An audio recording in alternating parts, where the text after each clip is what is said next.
To get his music out of what he called Babylon and into Africa was perhaps the greatest professional desire of Bob's career, going back to his earliest days.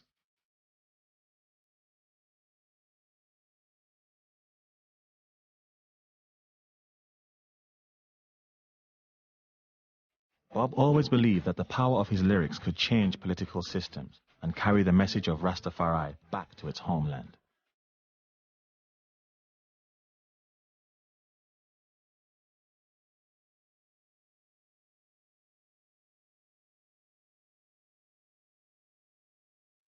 Above all, Bob despised the apartheid system which then existed in South Africa. The authorities there were terrified that his lyrics would incite the people to rise up against them, so they censored the tracks they called inflammatory. They used the thick pen on the cover so that we'd never see the title itself. And then on the LP itself, then they scoop the title so that it's just not there. And the track they use as a sharp instrument, either a knife or a razor, and just cut it across, so that when you play it, the needle will go from track to track and you'll never understand what it's all about on the track.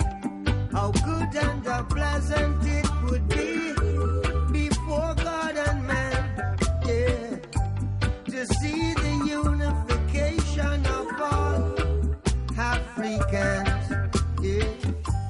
Africa to Bob means everything in terms of proving to himself how much of Africa is him, you know, and showing that, hey, as much as you all think I'm half white or half black, I'm an African.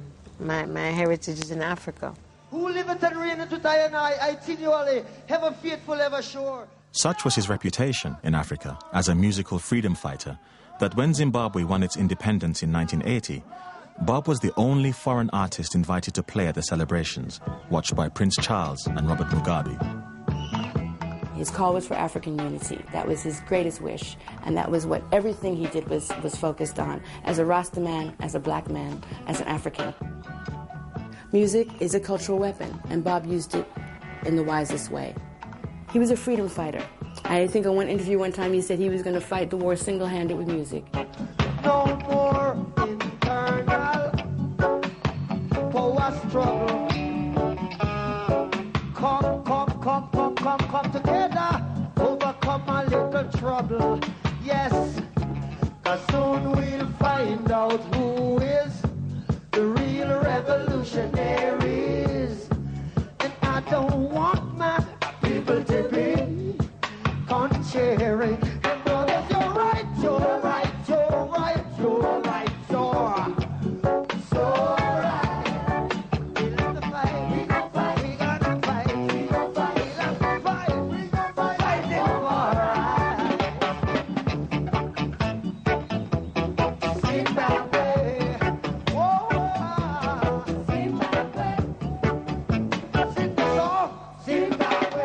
During these years of non-stop activity, of travel and recording, Bob had continued to ignore the cause of his increasing ill health. I know there are stories, and I know there is the possibility that they were planning to kill Bob, and the CIA and other forces who might have wanted Bob to be silenced.